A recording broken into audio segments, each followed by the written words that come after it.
पाकिस्तान ने ट्रंप की पूरी टीम पर कब्जा कर लिया है और पिछले 1 साल से भारत के खिलाफ एजेंडा चला रहा है। नमस्ते। अगर किसी को ऐसा लगता है कि आपने पाकिस्तान को परमानेंट डैमेज करा है, you are very sadly mistaken.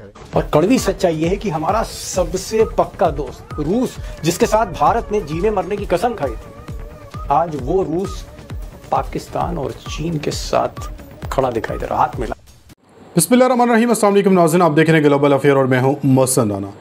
नाज़रीन, चीन की एक धमकी ने भारतीयों को अपनी औकात याद दिला दी है और चीन ने पाकिस्तान के साथ अपनी जो दोस्ती है इसका भी हक निभा दिया है और सारी दुनिया के सामने भारत को ललकार के ये पैगाम दे दिया है कि पाकिस्तान और चीन की दोस्ती में कोई भी जो दरार है ये डालने की कोशिश नहीं कर सकता और पाकिस्तान और चीन की दोस्ती चट्टानों की तरह मजबूत है, इसको कोई ख़त्म नहीं कर सकता है। अब हालिया चीन की तरफ से जो भारत को पानी को लेकर धमकी दी गई है, इसके ऊपर अब भारत के अंदर से ही नाज़रीन भारतीयों ने अब मोदी सरकार से सवालात उठाना शुरू कर दिए हैं और यहाँ तक कहना शुरू कर दिया है कि चीन और रूस तो पाकिस्तान के साथ खड़े हैं, जबकि भारत के साथ कौन है? वो मोदी जो ये कहता था कि रूस भारत के साथ है, अमेरिका भारत के साथ है, मगर इस हालिया जंग के बाद किसी एक भी सुपर पावर की तरफ से जो है भारत के साथ खड़ा होने का क्या कोई ऐलान किया गया?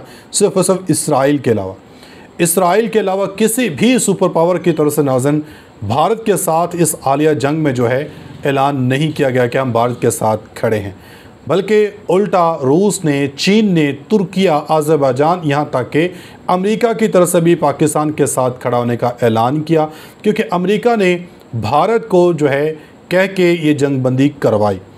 अब इसके बाद नाज़रीन भारतीयों की तरफ से मोदी सरकार से किस तरह के सवालात पूछे जा रहे हैं और मोदी सरकार अब किस तरह शिकंजे में फंस चुकी है, तमाम खबरें आपके साथ शेयर करूँगा। चीन ने कैसे अब जो है पाकिस्तान के साथ दोस्ती का हक अदा करते हुए भारतीयों को इनकी औकात दिलाई है। तो आपसे गुजारिश है वीडियो के अंत तक लाजमी देखिएगा। अगर आप लोग ने अभी तक हमारे इस यूट्यूब चैनल को सब्सक्राइब नहीं किया तो सब्सक्राइब लाजमी कर दें, साथ बने बेल आइकन को दबा दें ताकि हर नई आने वाली वीडियो आप तक आसानी से पहुँचते रहे। नाज़रीन, गुज़श्ता रोज़ आप सब लोगों को मालूम होगा कि जो चीनी तज्ज़ियाकार हैं विक्टर गाओ, इनकी तरफ से भारत के अपने ही प्रोग्राम के ऊपर बैठ के भारत को धमकी लगाई गई कि अगर पाकिस्तान का जो पानी बंद किया, सिंतास मुआहिदा अगर भारत की तरफ से मुअत्तल किया गया तो इसके जो नताइज हैं वो फिर बड़े ही गलत होंगे और ये नताइज ऐसे होंगे कि इसका खुमियाजा भारतीय अवाम को, भारतीय सरकार को भुगतना पड़ेगा। वो उस सूरत में कि फिर चीन भी भारत का पानी बंद कर देगा। भारत को ये सोचना चाहिए, भारत को ये मालूम होना चाहिए कि भारत किस पोजीशन पे खड़ा है, भारत का पानी कहाँ से आता है। तो अब नाज़रीन चीन ने कैसे पाकिस्तान के साथ दोस्ती का हक अदा किया है, किस तरह मोदी सरकार को ललकारा है, आप ज़रा ये रिपोर्ट देखें। उसके बाद फिर आपको बताऊँगा कि अब भारतीयों की तरफ से भारतीय जो इनके अपने तज्ज़ियाकार हैं, भारतीय प्रोफेसर्स हैं, इनके तरफ से मोदी से किस तरह के सवालात पूछे जा रहे हैं। दोस्तों, कहाँ तो हमारे प्रधानमंत्री यूक्रेन और रशिया के बीच युद्ध रुकवाने जा रहे थे, कहाँ तो हमारे प्रधानमंत्री फिलिस्तीन और इजराइल के बीच समझौता कराने की तैयारी कर रहे थे, कुव्वत रखते थे, और कहाँ जब हम पर संकट आया। जी हाँ, सच्चाई है कि जब हम पर संकट आया तो हमारे विश्व गुरु दुनिया, जी हाँ पूरी दुनिया के मंच पर अकेले दिखाई दे रहे हैं, ऑल अलोन। और कड़वी सच्चाई यह है कि हमारा सबसे पक्का दोस्त रूस, जिसके साथ भारत ने जीने मरने की कसम खाई थी, आज वो रूस पाकिस्तान और चीन के साथ खड़ा दिखाई दे रहा, हाथ मिला रहा है।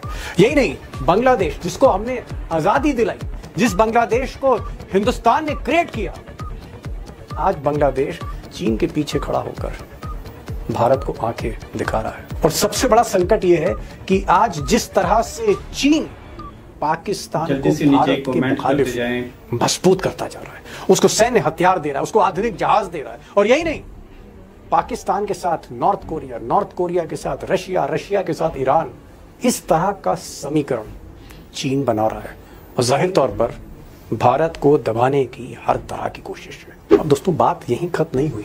जिस फ्रांस से हमने खरबों रुपए देकर राफेल फाइटर जेट खरीदे, उसी फ्रांस ने संकट की घड़ी में सोर्स कोड नहीं दिया, टेक्नोलॉजी ट्रांसफर नहीं करी, वो हमें महंगी पड़ी। आपको पता है अनिल चौहान जो हमारे रक्षा प्रमुख है, उन्होंने क्या खुलासा किया है कि हमारे कितने फाइटर जेट गिरे थे।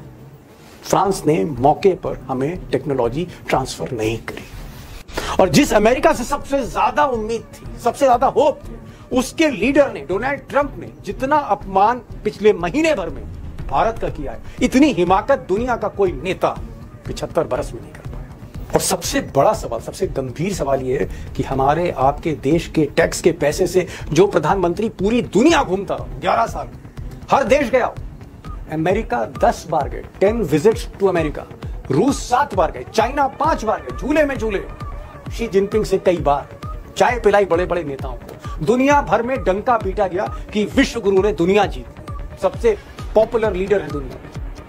पूरी दुनिया घूमने के बाद दोस्तों एक दोस्त नहीं बना पाए मोदी जी भारत के लिए जो संकट में साथ खड़ा हो जाए, या यूं कहूं कि ऐसे विश्व गुरु हैं जिनका एक भी चेला नहीं। अगर किसी को ऐसा लगता है कि आपने पाकिस्तान को परमानेंट डैमेज करा है, you are very sadly mistaken. आपने बिल्डिंगें तोड़ी हैं, आपने आतंकवादियों को मारा है, 33,000 मदरसे हैं उनके पास, जितने आपने मारे हैं ना एक साल में, उससे 10 गुना ज्यादा वो खड़ा कर देंगे, आप कुछ नहीं कर पाएंगे। दूर वर्दी की लाशें कहां है? जब तक वो नहीं होगा, जब तक आप इनसे जमीन नहीं लेंगे, मैं आपको गारंटी दे रहा हूं, आपकी शो में आज की तारीख में आप नोट कर लेना नाविका जी, 90 दिन के अंदर फिर हमला करेंगे और आप कुछ नहीं कर पाओगे। ये सब बातें क्यों कुछ नहीं कर पाएंगे? इसलिए बता रहा हूं आपको, सुनिए एक minute, sorry to tell you this, मैं आपको एक बात बताता हूं। पाकिस्तान इज कंपल्सिव, पाकिस्तान के साथ उसको करना है, उसकी मजबूरी है, क्योंकि पाकिस्तान ने कश्मीर के अराउंड अपनी डोमेस्टिक और अपनी पूरी डिप्लोमेसी, इंटरनेशनल पॉलिसी, पाकिस्तान में पब्लिक प्रेशर इतना है, इतना ज्यादा है। उनका हीरो है उसामा बिन लादेन, वहां पे हीरो है हाफिज सईद। वो टेररिस्ट नहीं मानते, उनके नमाज जनाजा पढ़ते उनके आतंकवादी, उनके आर्मी वाले। जब कोई टेररिस्ट मर जाता है, आपने खुद अपने चैनल पे दिखाया है, ये शत्रुबोध नहीं है हम लोगों में, हमारी बहुत बड़ी कमी है। पाकिस्तान के साथ कई देश खड़े हुए, जैसे पाकिस्तान के साथ चीन खड़ा हुआ, पाकिस्तान के साथ तुर्किस्तान तुर्की खड़ा हुआ, पाकिस्तान के साथ अजरबैजान खड़ा हुआ, पाकिस्तान के साथ मलेशिया खड़ा हुआ। और जबकि तुर्की और चाइना ने पाकिस्तान को मदद भेजी। हमारे कितने लोग मरे, हमारे जवान कितने मरे, हमारा नुकसान क्या हुआ, और आपने सिजफायर एक्सेप्ट कर लिया। ये आपकी हार नहीं है, आप इसको जीत मना रहे हैं। और वो भी जीत, आप पहले सदमे में थे तो एक 48 घंटे लगे आपको। ये देखिए, अब मेरा ख्याल तबीयत साफ हो गई है, होश हवास उड़ गए थे बिल्कुल। सबसे पहले थोड़ी अकल आ रही है, शांति का सोच रहे हैं। आदमपुर क्योंकि हमारा मोस्ट इम्पोर्टेंट बेस है, western sector, nuclear storage dub थे, वो उड़ गए हैं। कई बार मन में ख्याल आता है वहाँ पे जो S-400 मिसाइल लगे हैं उनके ऊपर खच्चे उड़ा दिए, कुछ नहीं बचा। बस हमारा यही था प्रधानमंत्री जी से कि 2-3 दिन और रगड़ दीजिए, लेकिन ठीक है, इसको बोलते ना लपेटे जाओ हमारे बच्चे करते हैं ना, कहानियां सुने वही है। दिल को ख्याल अच्छा है गालिब, दिल बहलाने के लिए। Why did you start? अगर नहीं सह सकते